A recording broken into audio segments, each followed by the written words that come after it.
Shalom Bapak Ibu, Saudara-saudari semuanya, apa kabar? Nah, hari ini kita berjumpa dalam persekutuan antar keluarga. Nah, sebelum kita memulai, jangan lupa untuk tetap melaksanakan protokol kesehatan. Kita pakai masker. Lalu jangan lupa kita menyemprotkan hand sanitizer atau cuci tangan dengan sabun sebelum beraktivitas. Ya. Nah, mari kita berdoa.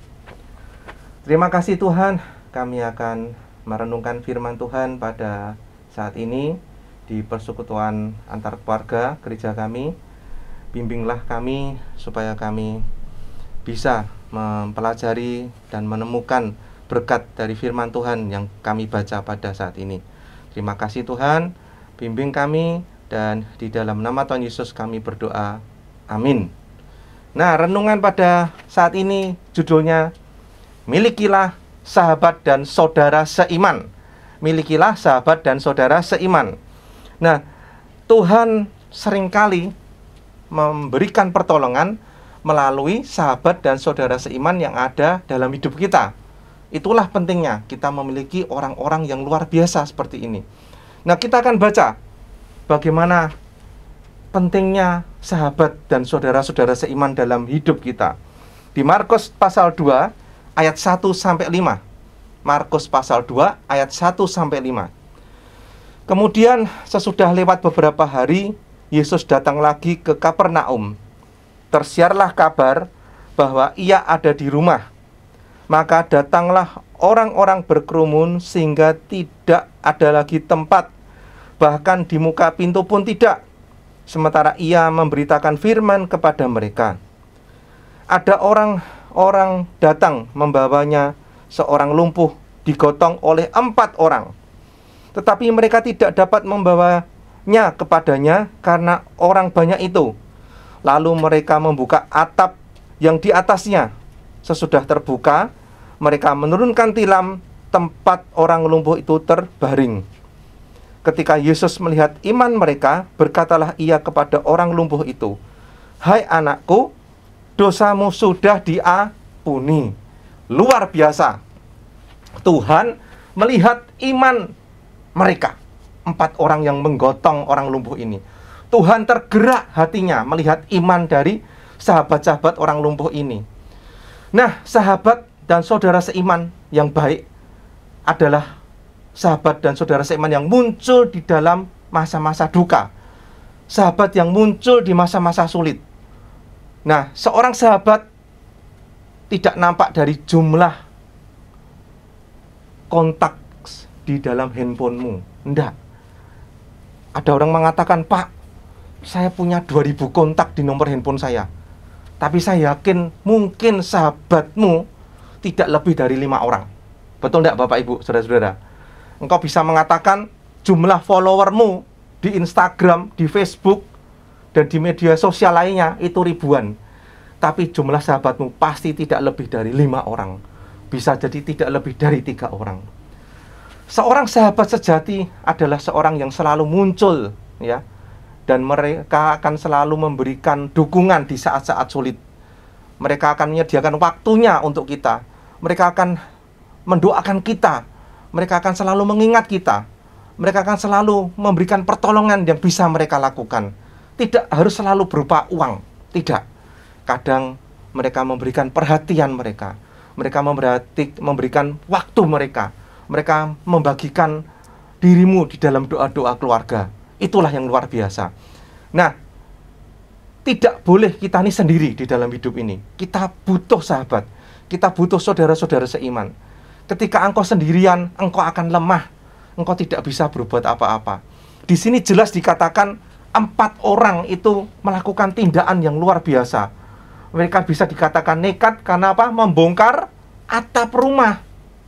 Saya juga mikir mungkin yang punya rumah bisa jadi marah juga atau tidak, saya tidak tahu.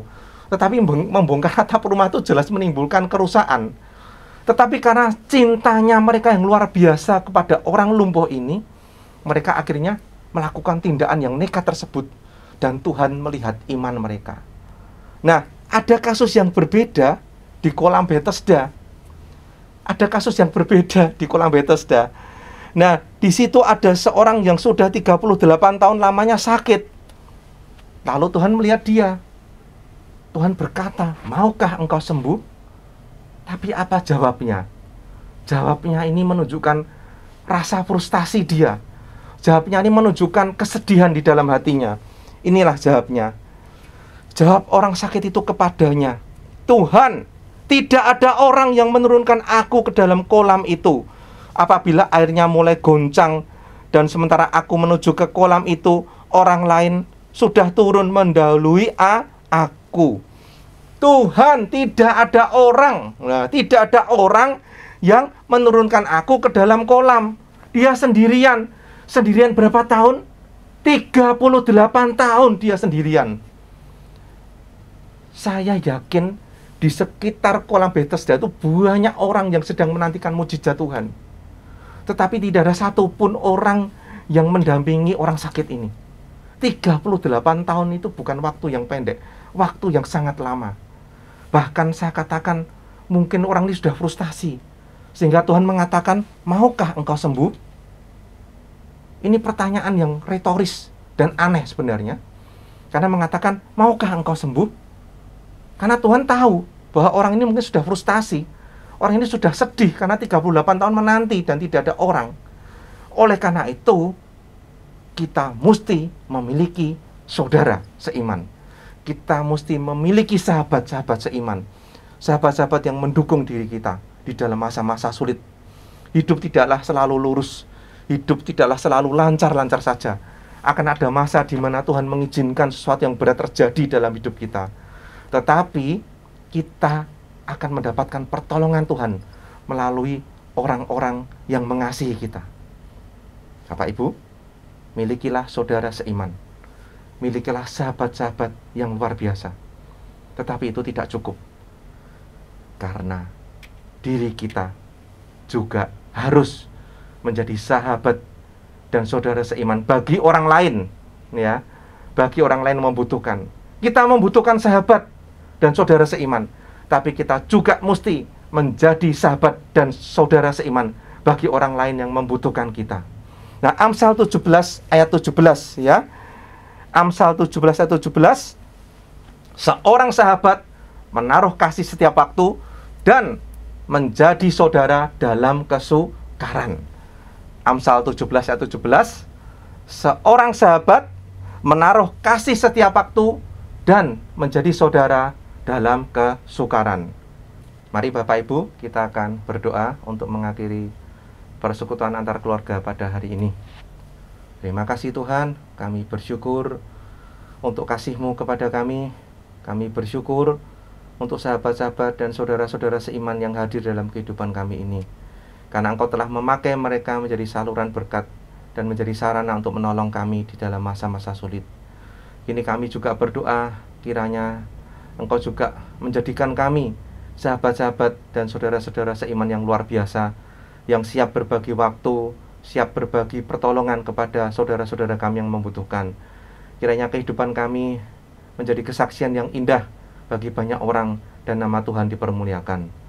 Dalam nama Tuhan Yesus kami berucap syukur. Amin.